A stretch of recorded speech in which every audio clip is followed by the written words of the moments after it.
Your nightly news with Rachel Williams begins now. The Prime Minister has praised Tasmania, again labelling it the turnaround state during his address to the Liberal Party faithful at the annual State Council. Scott Morrison spruiked his party's victory at this year's federal election, thanking Tasmanians for their confidence and support during a tough campaign. He's a Prime Minister still very much soaking up the success. That I have always believed in miracles. Addressing Tasmanian Liberal Party members, Scott Morrison acknowledged the work of MPs Gavin Pearce and Bridget Archer, who conquered the Labor-held seats of Bass and Braddon in the federal election earlier this year. The support that you've given me during the election campaign probably wasn't the average candidate off the mark. Nevertheless, what's in my heart is completely focused on my electorate. The PM also very proud of the state. Tassie, the turnaround state, as I love to call it, because it is the turnaround state, not the turnaround state. In the final year of federal Labor, 1,000 people left Tasmania, gave up on Tasmania. In the latest figures, 2,250 people in net terms decided to be in Tasmania and be part of Tasmania's future. Scott Morrison spent 2 days in the northwest attending the 100th Bernie show yesterday. And I said, Prime Minister, where would you rather be? The General Assembly of the United Nations or the Bernie show? I've had some easy questions in my time. And I said each and every day, the Bernie show.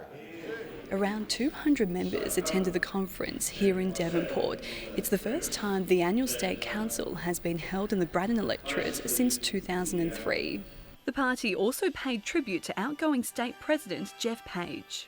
An extraordinary achievement, and it is a model, I'm sure Nick would agree, to other presidents and other divisions around the country. So I really want to thank you for your service to the Liberal Party. Tasmanian financial advisor Rod Scurrell was voted in as the new state president. Also on the agenda, members debated a range of motions, including voting to oppose the introduction of pill testing, limiting councils from wasting time debating issues outside their reach, and adopting a goal of every cow out of every creek by 2030. The conference continues tomorrow. Letitia Wallace, 7 Tasmanian News. Hundreds gathered on Parliament lawns this morning, calling for the government to rule out approving a coal mine in the state's Midlands. Organisers say it's time for Tasmania and the country to move towards a renewable energy future. They came to Parliament lawns with a loud but simple message. It's coal, don't dig it. Keep it in the ground, it's time to get rid. Tasmanians want a long-term sustainable future for industry. We don't need huge, big, dirty coal mines. It won't fit with our clean, green image. 15 local community groups came together for the event. They say the time has come for the state to embrace a renewable energy future. We'll make it part of a broader movement to stop the Adani coal mine and all new coal mines in Australia for the future of young people. And they have a local target in their sights. West Australian-based Midland Energy is undertaking coal exploration in the Midlands region of the state. The Wilderness Society wants it stopped, saying the local environment is under threat. There's local pollution risk. It would suck up vast amounts of water that's really in precious supply, as everyone working in the land knows. While others have questioned its economic credentials. Who's going to put in the coal loaders at Tas ports? Who's going to pay for the coal to get out to the port itself? I just don't see this going ahead without subsidies. The drilling secured $50,000 in funding from the state government. In a statement, they say they've not received a mining lease application, and any proposal would go through a rigorous process. But some say that's not enough. Fundamentally, what the state government has done is not said no to this proposed coal mine, and that's what they need to. John Hunt, 7 Tasmania News. Members of the Van Diemen's Gym have pushed themselves to the limit in the name of men's health. Beginning 4 p.m. yesterday, they've had to row 5 kilometres in under 20 minutes on the hour for 24 hours straight. Funds raised will go towards the Men's Resources Tasmania group. Quite an extraordinary thing to do. Some of these people here are actually totally 100% exhausted, and they're still going. And it's all for mental health, which is great. Mental health is the focus of the fundraising, but being physically healthy goes a long way to staying mentally healthy as well. Organisers are expecting to raise over $8,000. Everything old is new again at Hobart Town Hall, with the venue playing host to an antique fair.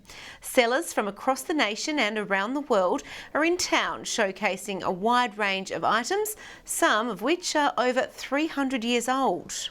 Silver, jewellery, prints, antique furniture, you name it, it's here. One painting fetched more than $17,000 on opening night. The event runs until 4 p.m. tomorrow. Well, it's a pain to step on, but a passion to build.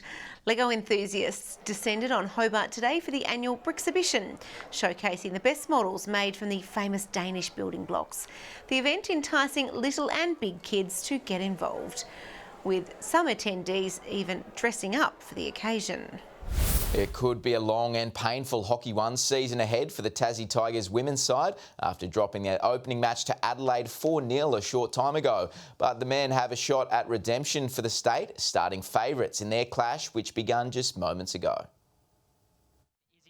Touted as hockey's answer to the Big Bash, fans packed into the Tasmanian Hockey Centre to see what all the buzz is about, but it wasn't the start the crowd was after, with the Adelaide Fire finding the back of the net first after dominating possession. Outgunned, the Tigers struggled to find a response as the visitors put through another one shortly after, before making it a season opener to forget for the Tasmanians en route to a dominant win. Meanwhile, the smell of burnt rubber was rife in the air at the iconic Symmons Plains Raceway today, as some of the state's best drivers fine-tuned ahead of tomorrow's annual Circuit Racing Championships. And more than 200 boats have taken to the River Derwent to mark the official start of the Tasmanian sailing season. Now in its 139th year, it's set to once again culminate with one of the world's most prestigious races in December, Sydney to Hobart. And hundreds of athletes from all over the state have been treated to ideal conditions on the East Coast for the first day of the annual Freycinet Challenge.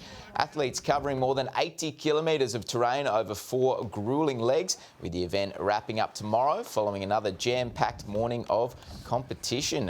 Absolute cracking day. Probably to watch on with a beer, I reckon, Rachel. I don't think I would have enjoyed it if I was actually competing. That You would've sounds gone all right. totally like you. Yeah. Thank you so much for that, Tom. Good evening. 18 was the high today at Campania and Scott's Peak. Launceston 17, Hobart and Devonport 15 and 14 in Burnie. Grove, Ouse and Strawn all 17 today. 16 for Friendly Beaches, King and Flinders Islands. Smithton 15, 14 at St Helens, Maria Island and Low Head. And Lyweni reached 10 degrees today after a cold start of -8. The satellite shows area of low-level cloud over the north of Tasmania today, and a band of cloud can be seen here moving northeast over New South Wales and the Tasman Sea. Cloud sits around the south of the Bight and is associated with a low. Tomorrow, an area of low pressure over the west of Tasmania moves over the state, bringing with it a cold front, and a trough is situated over Victoria, South Australia and northern Western Australia. High pressure ridges lie along the east coast of the country and also over the south of WA. For coastal waters, winds 10 to 20 knots in the southwest. The remainder of the state 20 to 30 knots, reaching 35 knots about the northwest. Seas 2 to 3 metres. A gale warning is current for the far north-west coast of the state tomorrow, and strong wind warnings are current for all remaining coastal waters apart from the southwest coast, but including southeast inshore waters. Tomorrow, showers and 21 in Hobart, Richmond 22 and Ouse 20, showers also there. Launceston 17, 16 for Devonport and Deloraine, all with showers.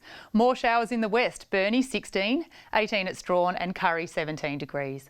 And showers also in the east, 19 for St Helens and Whitemark, while Swansea is expected to reach 21. Looking ahead to Monday now, showers about the west and far south with snowfalls expected to 900 metres in the evening. Showers statewide for Tuesday, and Wednesday mainly fine about the north, showers elsewhere. Mostly sunny conditions for much of the country tomorrow, apart from Adelaide and Melbourne with possible showers. Currently in Hobart, it's 13 and partly cloudy. Launceston 13, mostly cloudy. Devonport 12 and cloudy. And Rachel, after a glimpse of the sun, it looks like we're back to a cold few days ahead. It certainly has been a tease, hasn't it? Thank you so much for that, Carmen. Well, that's all your news for now. And a reminder, don't forget to turn your clocks forward by 1 hour as daylight saving begins at 2 a.m. Thanks for joining us. Good night.